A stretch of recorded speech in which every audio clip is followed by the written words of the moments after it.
Views of Faisal Mohammad के नए episode के साथ हाजिर खिदमत हूँ और सलाम अर्ज़ करता हूँ।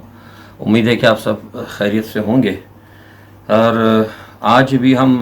कुछ ख़बरें हैं उन पर तज्ज़ीह करेंगे और एक आध ख़बर शायद मैं आपको आखिर में कुछ वायरस के हवाले से दूँगा। पहले तो मैं ये बताता चलूँ कि फजल रहमान साहब के हवाले से आप लोगों ने जो मेरी पहली वीडियो देखते रहे हैं बाकायदगी से, मैंने उनको तकरीबन एक हफ़्ते पहले बता दिया था कि मौलाना फजल रहमान साहब जो कुछ कर रहे हैं मुल्क दुश्मन क़ुव्वतों के इशारे पर और जो उनके मामलात हैं, तो उनको उनके अंदर की लोगों से भी इस मामले पे हिमायत हासिल नहीं है। मेरा बताते ख़ुद भी कुछ राब्ता रहा है लोगों से जो JUI के ख़ास अहम लोग हैं, उनसे मैं ख़ुद भी राब्ते में रहा हूँ। कुछ पुराने ताल्लुकात हैं सियासत की वजह और वैसे भी कुछ ताल्लुकात हैं, तो वो भी मुझे अपने तहफ़्फ़ुज़ात से आगाह करते रहे। मैं फ़िलहाल इस वक्त नाम नहीं लूँगा। और आज से तकरीबन एक माह कबल मैंने फिर उनको अपने तौर पर ये कहा था, जो मेरे जानने वाले लोग हैं या जो ताल्लुक़दार हैं,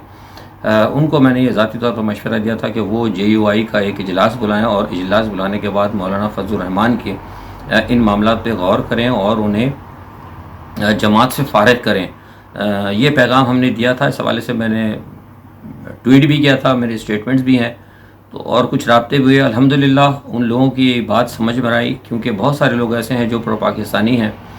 और ख़ास तौर पे जो मैंने इनको बात जो समझाने की कोशिश की थी, जिसमें शेरानी साहब वगैरह भी हैं और वो सीनियर हैं, आपको पता है कि वो नज़रियाती कौंसिल के भी सरबराह रह चुके हैं, इस्लामी नज़रियाती कौंसिल, और जो शरई हवाले से उनको ये बात हमने बावर कराने की कोशिश की थी कि एक दीनी जमात है जिसका एक नाम है पूरे बरसग़ीर पाक व हिंद के अंदर, उसका सरबराह जो है वो बिलावल भुट्टो को उल्टे हाथ पे खड़ा करके और सीधे हाथ पे मरीम नवाज़ को खड़ा करके, जो कि बाकायदा सर्टिफाइड बदउनवान लोग हैं और जो कि दुनियावी लोग हैं और बहुत सारे मामला ज़ाती मैं नहीं कहता, उनको दरमियान में खड़ा कर और उनकी मुशावरत से अगर एक ऐसी जमात जो अपने आप को आलिमों की जमात कहती है उनकी मुशावरत से चलेगी, तो मैंने कहा कि ये आपकी जमात के बुनियादी दस्तूर के भी ख़िलाफ़ है और इस्लामी नज़रिए और इस्लामी शायर के भी ख़िलाफ़ है। तो बराह करम इसके ऊपर आप नज़रसानी करें और ये एक बहुत अच्छा मौक़िफ़ है जिस पे आप बात कर सकते हैं। और दूसरा, इनको फिर मैंने जो तरीक़ेकार है, जो कि नवाज अपना फजल रहमान साहब ने नवाज शरीफ इन्होंने मिल के जो लोगों को लड़वाने के लिए जो अपनी तैयार की थी फ़ोर्स, झंडा बरदार फ़ोर्स, उसके हवाले से भी बात की कि ये मदरसे के नौजवान लोग हैं, ये दीन इस्लाम के सिपाही हैं, इनको तो उस वक्त ज़रूरत के तहत इस्तेमाल किया चाहिए। ये खुदा न खास्ता, अल्लाह ना करे कि पाकिस्तान की सरज़मीन पे कोई बुरा वक्त आए। पीर पगारा साहब की हमने मिसाल दी कि उनके हुर भी हैं। तो ये सारी बातें थी, बहुत सारी पसे पर्दा मामलात होते रहे और अल्हम्दुलिल्लाह लोगों की बात समझ में आई। और कुछ मामलात जो है उस वक्त से बिगड़ गए थे जब उन्होंने हाफिज़ हुसैन अहमद साहब को जब अलहदा किया था। और हाफिज़ साहब के बारे में मैंने बताया भी था कि हाफिज़ हुसैन अहमद साहब माशाल्लाह बहुत समझदार और बहुत मंझी हुई शख्सियत हैं और बहुत काम और बहुत कूल माइंडेड हैं। तो उनको भी उन्होंने जिस तरह अलहदा किया, क्योंकि बुनियादी तौर पर फजल रहमान साहब जो हैं वो JUI को अपनी जागीर के तौर पर चलाना चाहते थे, बिल्कुल इसी तरह जिस तरह के नवाज शरीफ साहब मुस्लिम लीग नून को चलाना चाहते हैं। तो चलिए ठीक है, नून में तो मामला चल जाएगा क्योंकि उन्होंने नाजायज़ उनको कमा के भी दिया, सब कुछ दिया, वो एक सियासी जमात है। लेकिन ये प्रैक्टिस जो है ना एक दीनी जमात में किसी भी तरह मैं समझता हूँ कि दुरुस्त नहीं है। अच्छा, फिर दूसरा उसके अलावा पसे पर्दा जो है कुछ इनके मामला मैंने बताया था। फजल रहमान साहब के जो हैं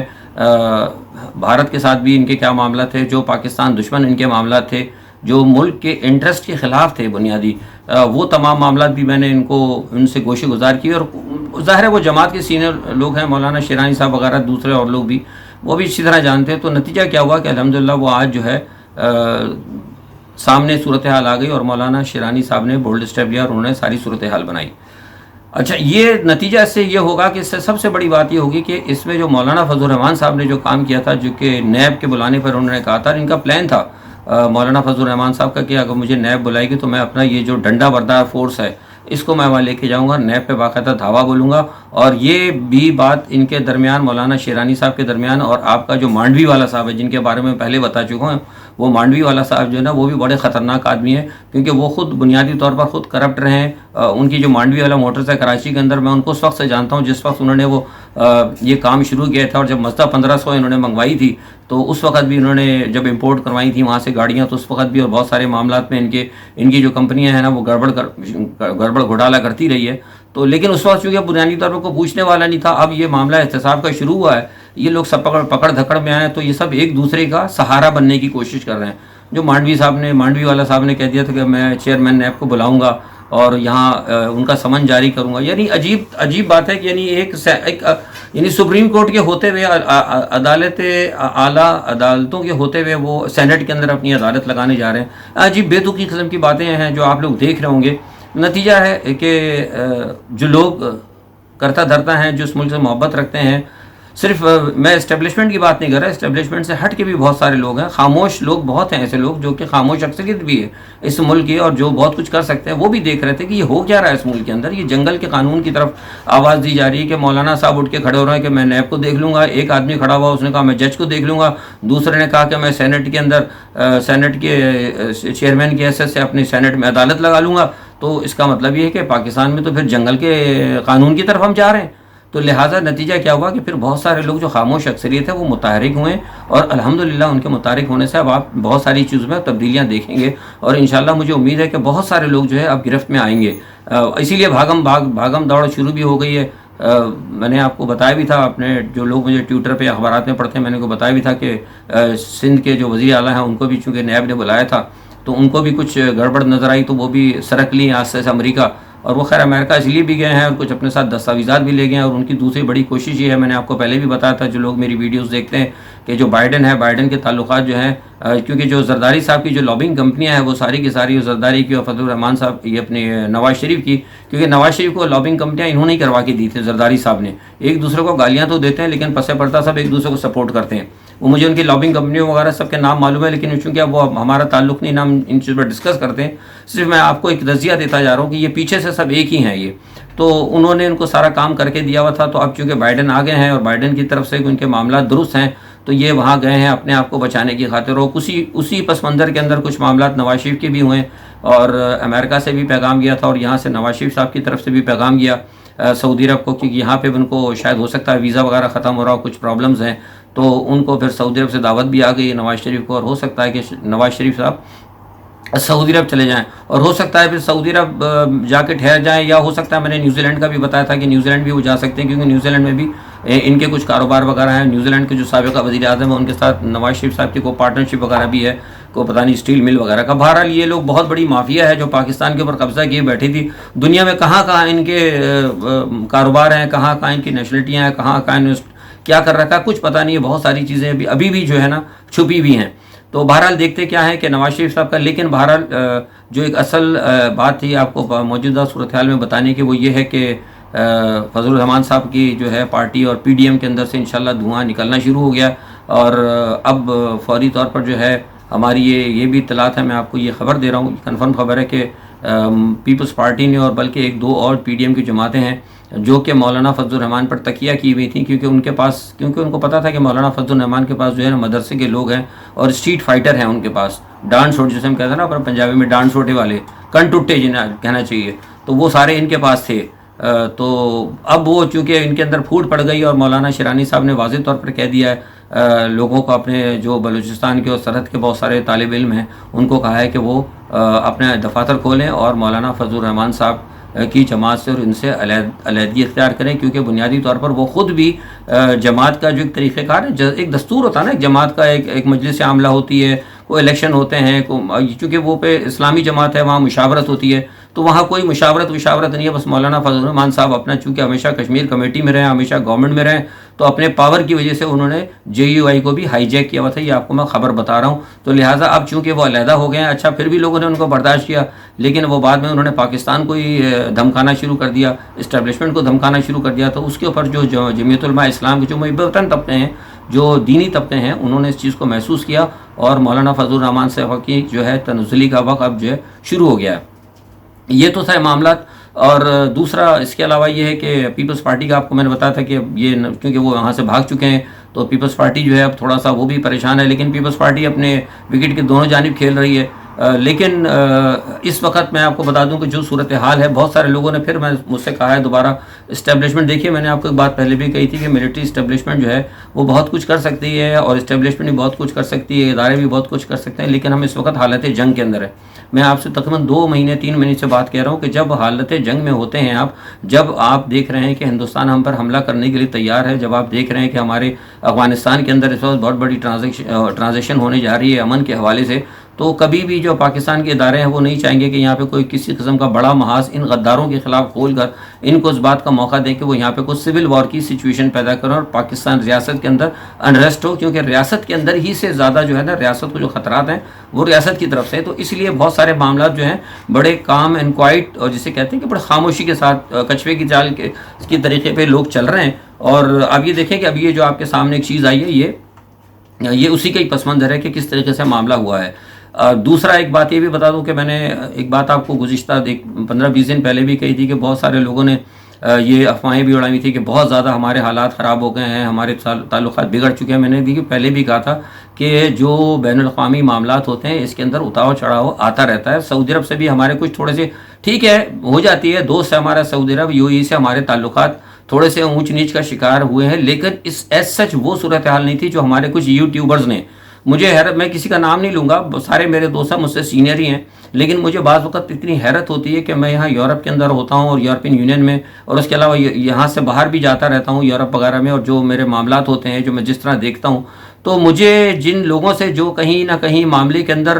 किसी भी एक बड़ी खबर के अंदर या किसी बड़े मामले में जो बड़ी शख्सियात जो बड़े डिप्लोमेट इन्वॉल्व होते हैं उनसे वो खबर नहीं मिल रही होती जो मुझे एक लाहौर के अंदर बैठे हुए एक यूट्यूबर से मिल जाती है। मुझे हैरत होती है कि कल तो इस आदमी से मैं मिलकर मैंने बात की थी, एक इतना बड़ा सिफारतकार है, या मेरा उससे रब्ता हुआ था ट्विटर पे या वर्चुअल रब्ता हुआ था, उसने ये बात नहीं कही, लेकिन ये हैदराबाद के अंदर बैठा हुआ एक यूट्यूबर जो है मुझे खबर दे रहा है। तो ये जो है ना हमारे यहाँ ये एक सबसे बड़ी प्रॉब्लम है। जो डिसइंफो पकड़ी गई थी ना यूरोपियन यूनियन में, वो डिसइंफो लैब जो पकड़ी थी उसमें भी डॉक्टर शाहिद मसूद साहब का एक किरदार है। वो मुझे हैरत की बात है कि बहुत सारे वो क्रेडिट भी लेके बैठे हुए, हालांकि वो आज से तकरीबन वो 3-4 मार्च या फरवरी की बात है। डिसइंफो लैब का बाकायदा यहाँ पे एक पूरा प्रोग्राम हुआ था। उन दिनों मैं यहाँ पर नहीं था, मैं उन दिनों पाकिस्तान गया हुआ था, तो डॉक्टर साहब यहाँ पर आए थे, डॉक्टर शाहिद मसूद, तो उनकी बड़ी है और कुछ और लोगों के काम है, तो कुछ लोगों ने क्रेडिट लेना शुरू कर दिया। इसलिए मैं ये कहता हूँ कि आप लोग बराह करम, ये नहीं कहता कि आप देखें सबको देखें, लेकिन जो यूट्यूबर्स कुछ लोग सनसनियाँ फैला रहे हैं ऐसा ऐसी कोई बात नहीं। हाँ है मामला, इतने ख़तरनाक नहीं है जितना कहा गया है। भारत के, मैंने आपको बताया था कि भारत के आर्मी चीफ ने दौरा किया था, भारत के आर्मी चीफ आए थे, सऊदीया भी गए, यूएई भी गए, उनकी वहाँ पर ये कोशिश है। मैं आपको बताता हूँ उनकी यहाँ कोशिश ये थी कि भाई अगर हमारा कोई अगर मामलात होते हैं पाकिस्तान के साथ, क्यों पता है कि भारत पाकिस्तान के साथ लड़ने के लिए तैयार है,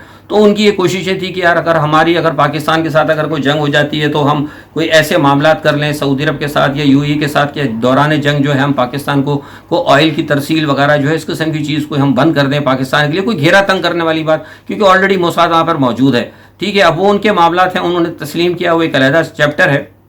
लेकिन बहरहाल उसमें उनको नाकामी हुई है। दूसरे काम के अंदर उन्होंने कुछ मामलात किए हैं, उनके भारत का जो है असर भारत ने अपने असर में लिया है सऊदी अरब को, यूएई को, लेकिन इतनी ख़तरनाक पोजीशन पाकिस्तान के लिए नहीं बनी कि हम बिल्कुल घबराना शुरू हो जाएं या हम डर जाएं और ये सोचें कि जो हमारे कल तक हमारे दोस्त थे वो हमारे दुश्मन हो गए। ऐसी बात नहीं है। ये मामलात कल भी मैंने अखबारी बयान में दिया था कि अगर पाकिस्तान थोड़ी सी अपनी लॉबिंग को तेज़ करे, अगर लॉबिंग मुतहर्रिक करे, तो ये मामला जो है दुरुस्त हो सकते हैं, कोई ऐसी बड़ी बात नहीं है। लेकिन जिस तरह की ये यूट्यूबर्स या लोग खबरें फैला रहे हैं, कुछ बड़े बड़े सीनियर एंकर्स को भी मैंने देखा, वो भी कुछ इस कदम का मतलब पेंट ऐसी कर रहे हैं पिक्चर के, पता नहीं क्या होने वाला है। ऐसा नहीं है। गो के भारत ने बड़ी कोशिश की है कि हमारी सप्लाई ब्लॉक करने की बात की जाए, बहुत सारे मामलात हों, लेकिन उनको भी पता है, और ये हमने भी कहा है गल्फ़ के ममालिक से, और हमने उनको कहते भी हैं कि आप भारत का साथ ज़रूर दें, लेकिन कोई दिफाई माहदा करने से या कोई मामलात करने से पहले आप ये देख लें कि भारत जो है ना ऑलरेडी एक बड़ी सुपर पावर, इस वक्त वो चीन सुपर पावर है,